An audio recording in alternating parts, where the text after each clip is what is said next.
Well, welcome to Offstage today, everybody. We are so thrilled to have you here. Dean, how are you feeling? I'm feeling great. People are still asking me, are you good? Are you glad you didn't die with COVID? I'm like, yeah, I've been good for a month. So Yeah. we're back feeling great.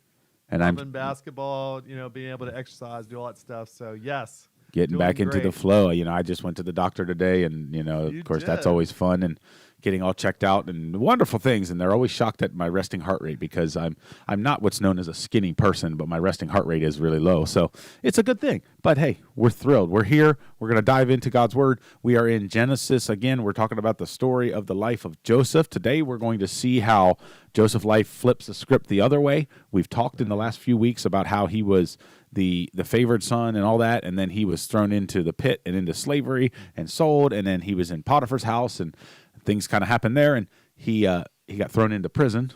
Well, now we're going to see, as Paul Harvey used to say, the rest of the story. And he's going to... You remember Paul Harvey? I remember Paul Harvey. You're older than you look. They taught it in history class. No, I'm just tons of things I wouldn't think you would, yeah. I'm a little bit of an old soul, but that's okay. Sometimes I'm an old soul and a 12-year-old at the same time, so it really can relate to the modern day too. Absolutely. I don't know what that means, but it's all good. So we're going to dive into that. So Genesis 41 is kind of where we're camping today, but let's kind of get you into the story. So it's amazing how quickly a life can turn around. So quick recap: Joseph was roughly 17. Right. When he was sold into slavery by his brothers. Instead of them killing him, they decided to profit off of him. This was after Joseph had told them 2 dreams about them bowing down to him, which I got to say could make a brother a little... And there was the thing about the coat, yeah. Yeah, and then the coat of many colors that was, Dad bought him. Who knows? That's why I buy all my kids just straight black and gray coats. We don't ever play favorites. He seemed to be spoiled. He seemed to be a little precocious, maybe because of his dad spoiling. So he was that guy, and then he goes into this 13-year period of adversity. Yeah, he gets sold into slavery at 17, bought by Potiphar. He ends up we saw it over and over again, him being blessed by the Lord in his dire circumstances as a slave. God was with him. Potiphar puts him in charge of his entire house. Right. Potiphar's wife looks at him, and the Bible tells us that he was muy guapo, very, very good looking. Right. And so she wanted a taste of Joseph, and so... Yeah. Joseph refused because he was honoring God and all this. He said, I can't do that. And from then, basically, she held onto his coat. He ran out of the house in his drawers, and she accused him of propositioning her, and Potiphar threw him in jail. Right. That happened probably 12 years before this story really happened. So that in jail, that's where we talked about he met the chief cupbearer after being favored by God and being put in charge of jail by the warden. Right. He basically became the running person. He ran the jail, ran the prison as a prisoner. And then he met the chief cupbearer and the chief baker that were thrown into prison because Pharaoh was upset and angry and blah, blah, blah, blah. Right. They had dreams, which is amazing, all these dreams. Dreams when he was a boy and he's sharing now. They have dreams, and then we're going to see Pharaoh has a dream. Yeah, and most of the time you dream when you're asleep, so when you're doing nothing. That's right. But it's beautiful. And so he interprets the dreams for the cupbearer and the baker. They were both 3-day dreams, happened 3 days later. The cupbearer was restored to his place of honor as the cupbearer, and the baker was, of course, beheaded and impaled, just exactly as Joseph told him. Right. The chief cupbearer said, "I'll remember you." Joseph was like, "Remember me," and of course he forgets him. Yeah, for 2 years. Yeah, which I added up. What was it? 730.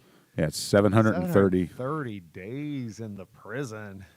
Just imagine in the prison. Do you think Joseph was like hoping that every day that cupbearer would go, "Yeah, what happened?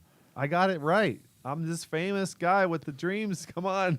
Dude. I'm still here in the prison for 2 more years." But today, we don't have to suffer with Joseph anymore. Now we're going to prosper with him, right? I mean, you suffer with those, you cry with those who are crying, and you can rejoice with those who rejoice. So now the story takes this huge turn, and it's a much larger percentage of his life, which is interesting to point out. Yeah, right? it's a really, really big thing. And we're going to see that this ends up being roughly, 80 years of his life. 80 more years now. He lives till he's 110 of prosperity. And if you add the 17 years of the favored son, daddy loves me, blesses me, then we could get 97 years versus 13 years of the suffering, which is less than 12%. Yeah. Which was similar to Job, even though people feel so sorry for Job. Such a small percentage of his life was adversity. God's much more about blessing than adversity. But it totally doesn't feel that way when you're going through adversity. No, it doesn't. In adversity, you feel like I'm never going to get out of this. And I'm sure that's where Joseph was. But that's the time to remember, right? When you're in adversity, is to remember God is going to bless you. He will not cheat you. Yeah. And hang in there because this is going to swing. He's much better at blessing. That's his specialty, not adversity. As much as he's going to ask us to go through that. Because then if people aren't willing to suffer, they're not going to be blessed, right? They're going to miss the much longer season of blessing. And that's true for all Christians. Even if your whole life or you're martyred, you end up getting eternal bliss and eternal reward. Bliss, yeah. Yeah, and that stuff comes true. That's real. It's so real. So, yeah. Yeah, it's hard in that perspective. So we're going to pick up the story here where Pharaoh begins to have his dreams in chapter 41. I'm going to read the first 6 or 7 verses. So here we go. Genesis 41. It says, when 2 full years had passed, talking about the cupbearer, Pharaoh had a dream. He was standing by the Nile when out of the river there came up 7 cows, sleek and fat. I've never described a cow as sleek, but that's a whole other thing. And they grazed among the reeds. After them, 7 other cows, ugly and gaunt, came up out of the Nile and stood beside those on the riverbank. And the cows that were ugly and gaunt ate up the 7 sleek, fat cows. Then Pharaoh woke up. He fell asleep again and had a second dream. 7 heads of grain, healthy and good, were growing on a single stalk. After them, 7 other heads of grain sprouted, thin and scorched by the east wind. The thin heads of grain swallowed up the 7 healthy full heads. Then Pharaoh woke up. It had been a dream. So these are the 2 dreams that Pharaoh has, which totally sound like late night Taco Bell dreams. Okay, these are things that like you're like I've got indigestion and I wake up and whatever. So he has these 2 dreams. You know exactly what I mean, right? Course. Don't you? You know Something exactly what I mean. I paint a good picture. Don't tell me your dreams. I don't care. I paint a. They're boring. I don't remember many of my dreams. Plus, do you? they reveal more than you want about yourself when you tell a dream. Yes. Do you remember your dreams? No, not a lot of times, but sometimes. Yeah, like very randomly. Really yeah, stood out. Sometimes something stands out. Yeah. Right. So 2 dreams: 7 fat cows, 7 skinny cows. 7 skinny cows eat 7 fat cows. Okay. Right. 7 healthy heads of grain, amber waves of grain, beautiful stuff you see on the countryside. Then 7 just ugly, nasty, gnarly, like no rain grain, and they kind of swallowed up the good ones. So obviously, this is the dream, which was really impactful for them because they were an agricultural society. So this would absolutely. have been like the NASDAQ. I mean, this would have been like, oh my gosh, that's all of our welfare in this. You know? Yeah. This would have been like 7 really nice Walmarts getting swallowed up by 7 nasty Kmarts. You know what I mean? Like, oh no, Amazon's going away. Right. Yeah. It's kind of one of those deals. Yeah. And so those are the dreams. Now it's interesting that as we progress through Genesis 41, this is really, really similar to Daniel, which we talked about. He calls the sorcerers and the magicians and all these people. It is. And none of them can interpret it. Right. And now, 730 days later, 2 years, which is a great reminder of how often we forget about people that help us when we're down. Yeah. The chief cupbearer goes, I remember. Wait a minute. Hold on. Light bulb. There was this guy, and it turned out exactly like he said. I feel like I have a guy who can interpret my.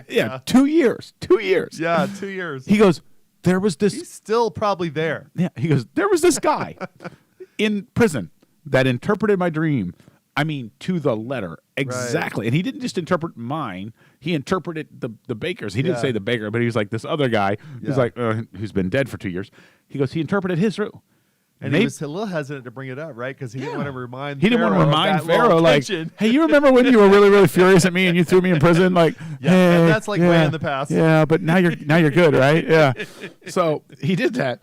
So he remembers the story of Joseph. So then Joseph calls to Pharaoh, has to go to Pharaoh.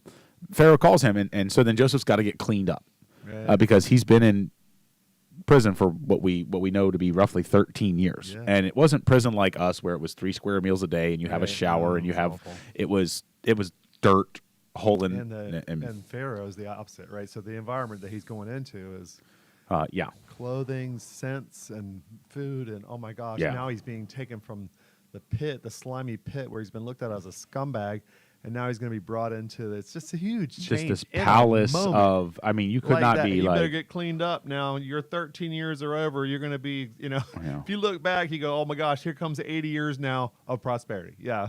Yeah. It's incredible. Yeah. I can't even fathom. So anyway, Pharaoh calls him. He goes before Pharaoh. Pharaoh tells him the dreams.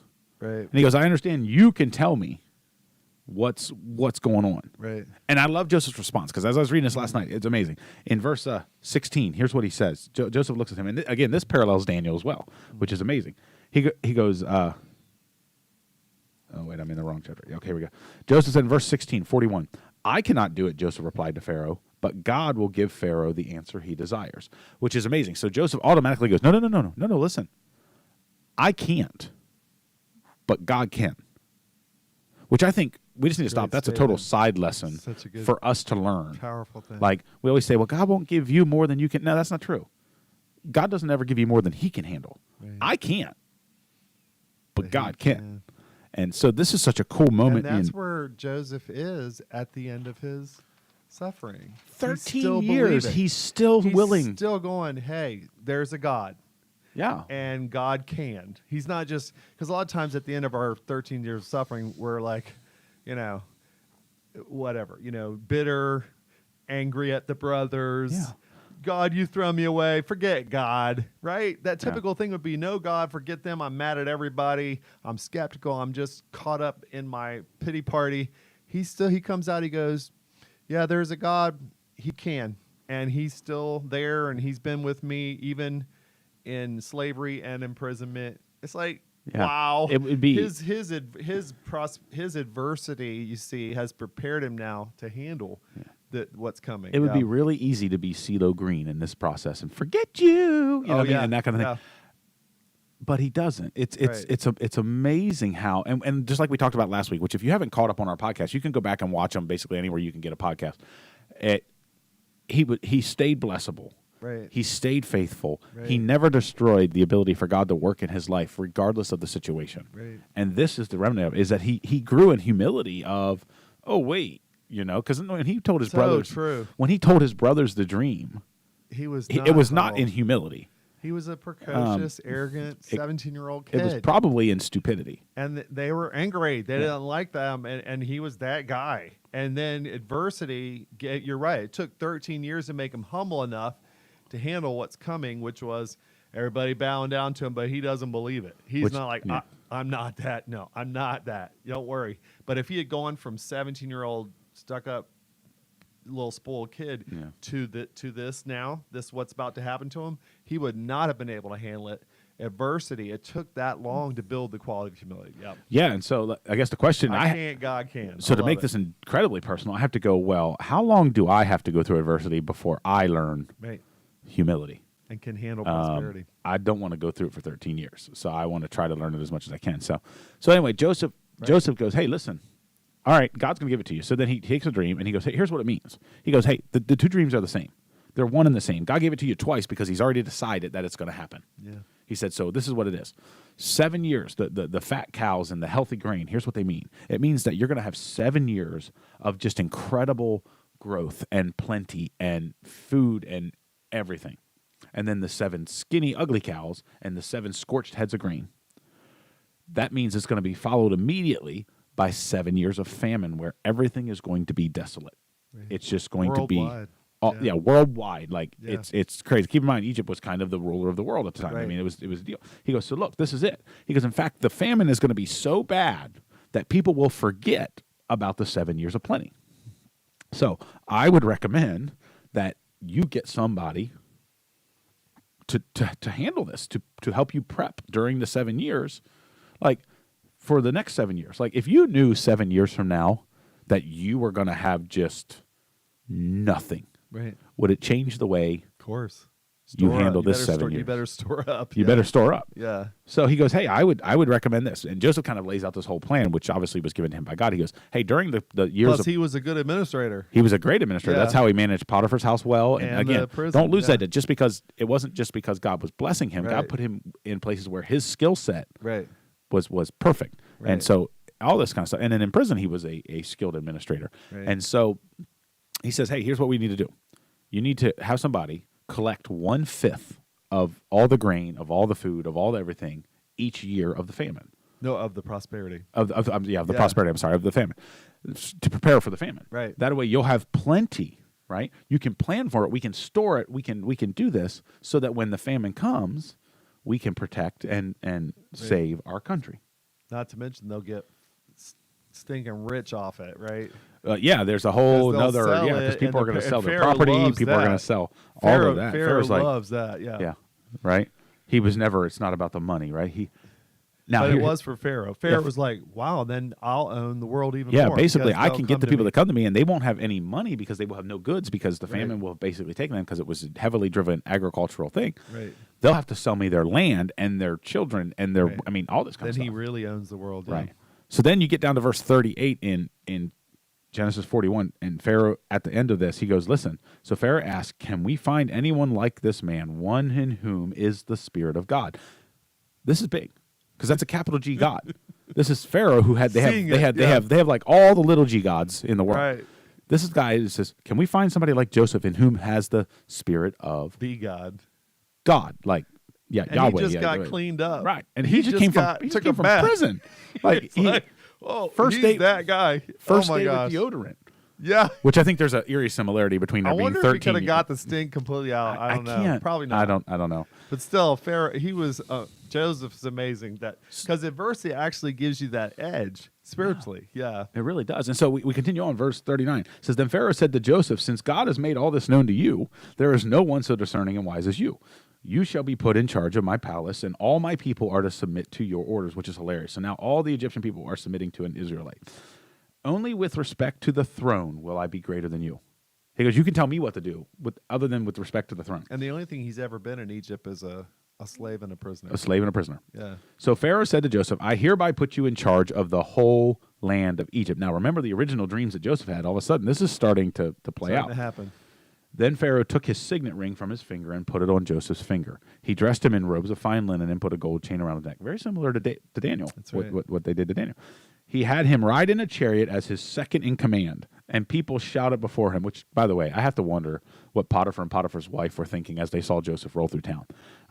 Shouted before him, make way. Thus he put him in charge of the whole land of Egypt. Then Pharaoh said to Joseph, I am Pharaoh, but without your word, no one will lift hand or foot in all Egypt. We can't even fathom the power that he was given. He's like, the wealth. Yes, exactly. The power, and we'll see it when his brothers come to visit and all that. This scary power. He got power over the whole world. Yeah. He could have been like, kill that family. Okay, first thing we do, kill my brothers. Yeah, like, hey, mission. Whoa, you could do whatever. Yeah, he's got all these soldiers. He's got all this power. Yeah, and so this is amazing. Absolute power. So now he literally, other than like Pharaoh, which Pharaoh's telling him, is like, you don't even have to check with me as long as you're not trying to take my throne. We're good. Right. And what's amazing is Joseph didn't really want that. He was like, I never even thought that I would want that. He didn't get power hungry in this. And so he does this for 7 years. And I think it's really cool. We begin to see the blessings of this 80 years of his life. I think that's another thing from his adversity. The pain he went through protected him morally. Don't you think? I mean, I saw this in one of the portrayals of the life of Joseph.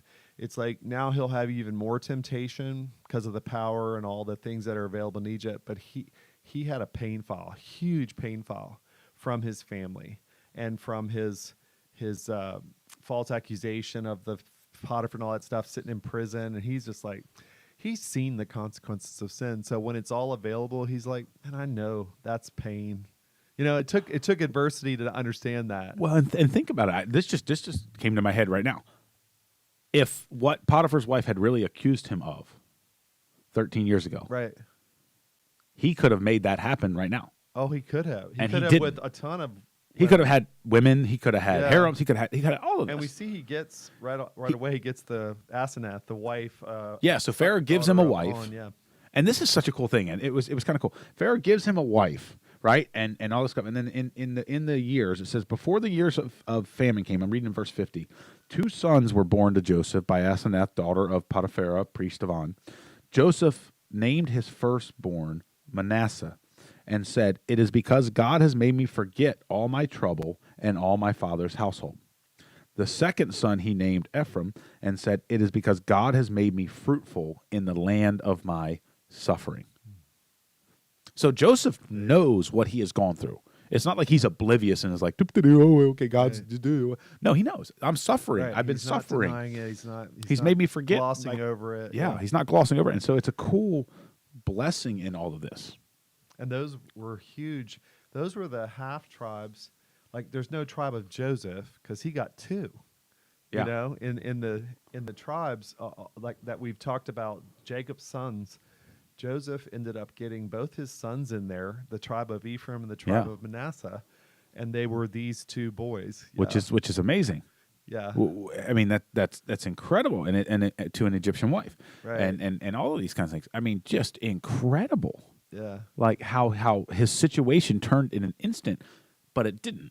Yeah, it did, and it feels that way. And in an instant, all of a sudden, when he was called out of prison, I mean, he was probably in front of Pharaoh within moments, because you did not keep Pharaoh waiting. Yeah. Right? But it was 13 years in the making for that instant moment. And I couldn't help. We were talking just before we started to record about sometimes you feel like you're in the worst place in life, like at the bottom of everything, and then it all flips over and you're in the best place. And that's what it's like for Christians right now. We're going to be more and more persecuted. We're realizing that our nation is not filled with people who have Christian values, and they're not going to like when we stand for Jesus, and Jesus promised that would happen, and all over the world it's happening, that Christians are not in a good place. We're at the bottom in many ways, poverty and limelight and support and encouragement. It's not coming from most of the world, but he will come in a moment, in the twinkling of an eye. We will hear the trumpet blast, and we shall all be changed, and the dead will rise. And this is like the same as Joseph. In a moment, our situation will change. So if it seems like we're in a bad place, well, for Joseph, he was not. He was in the perfect place, because in a moment he would be exalted. So I think that suddenness of change from adversity to prosperity is what will happen for Christians, and we will reign with Christ. It's such a cool thing, and we can count on that. That's a prophecy all through this story. The dreams, the predictions of the future have been exactly right. Well, follow that through now. The predictions that we have to hold on to for the future are going to happen just exactly like they have been predicted. And so for us, even if it seems like it's tough and we don't have freedom and we're going to be persecuted and all that stuff, don't be afraid of that.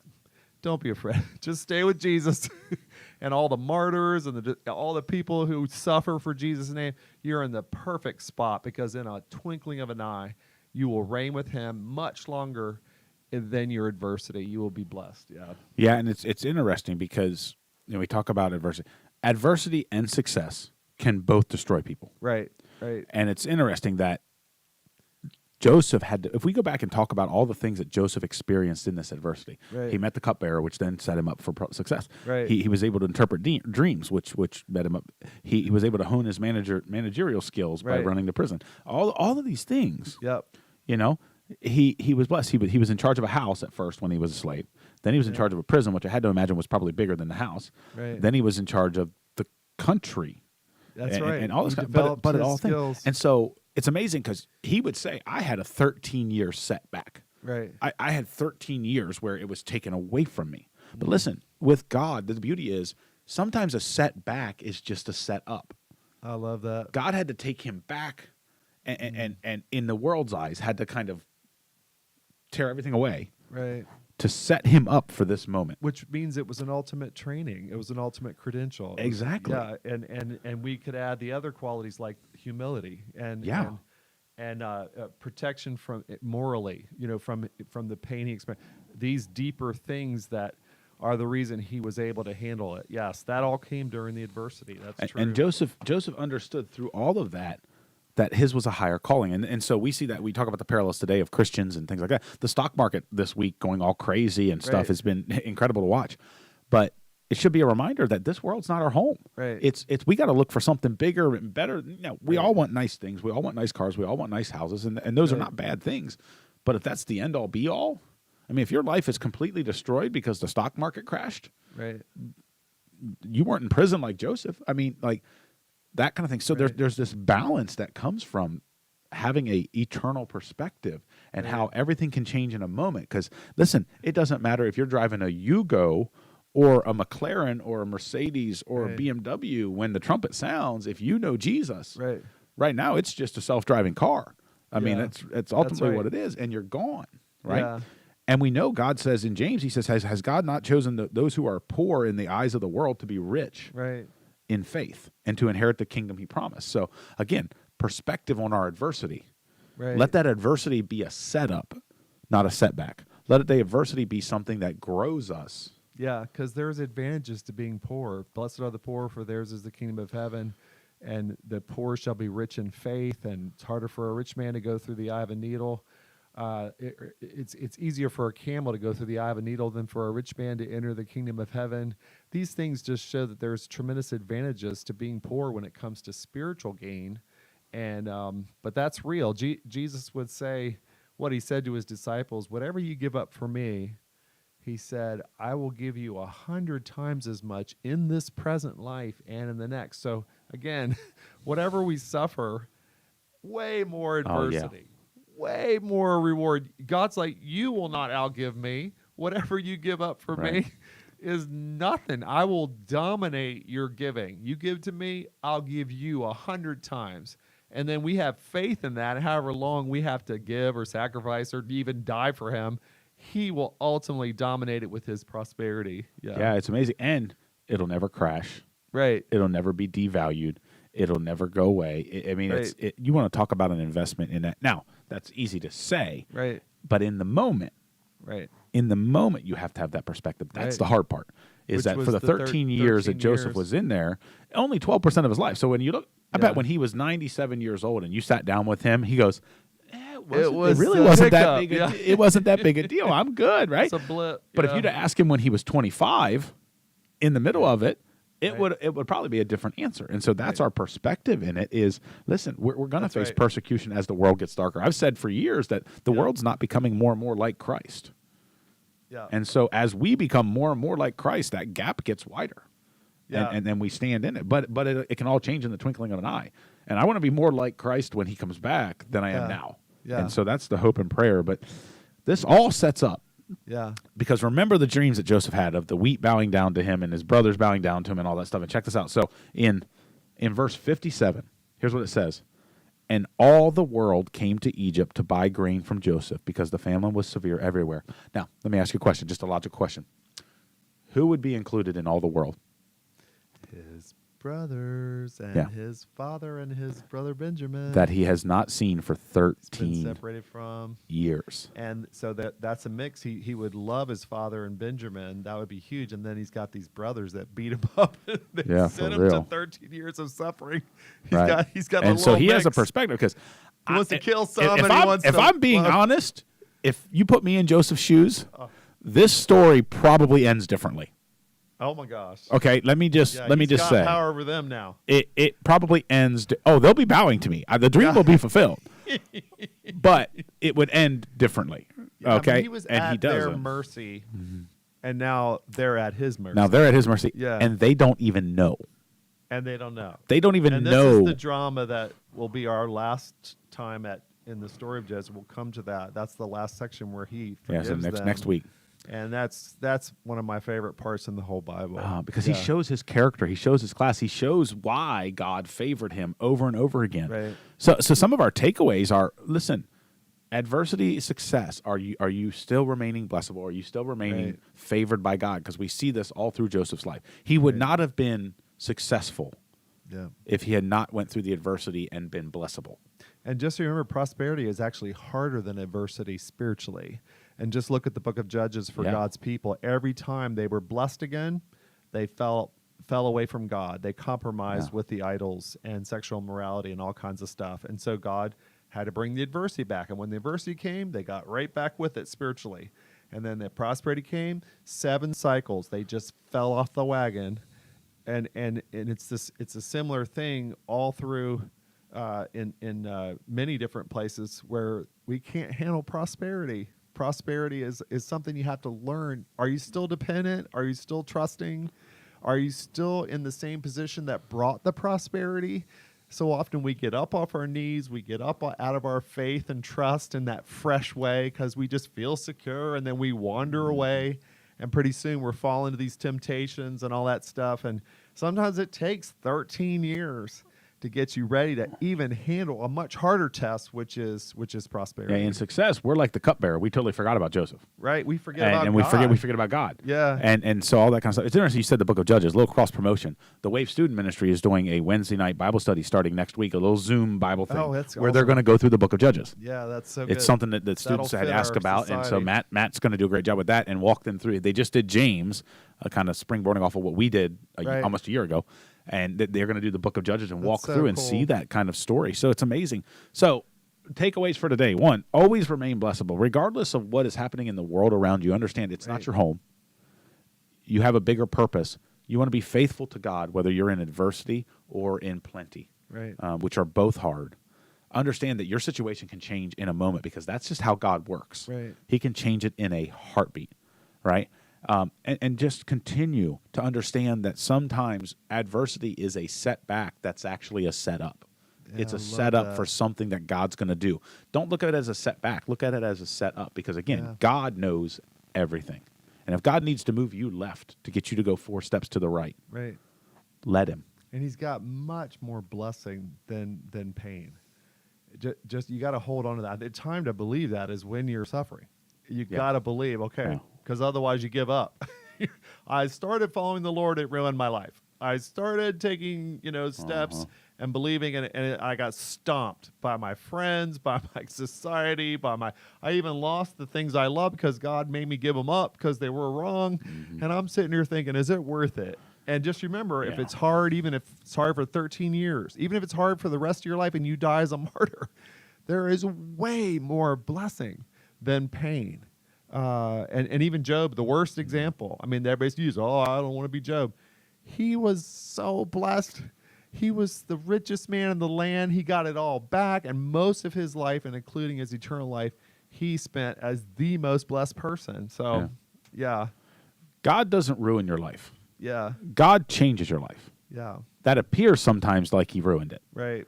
But he changed it because he's setting you up for what he has for you in the future. So just keep that in mind. And so we'll look forward. Next week, we'll wrap up the story of Joseph and talk about how he handles his brothers and forgiveness and stuff. And it is just an incredible story of God working through a person who is faithful to him. Yeah. So everybody have a great week. We'll see you next week. Thank you for joining us for Offstage. Continue to go out and be the message. Have a great week. Great to be with you.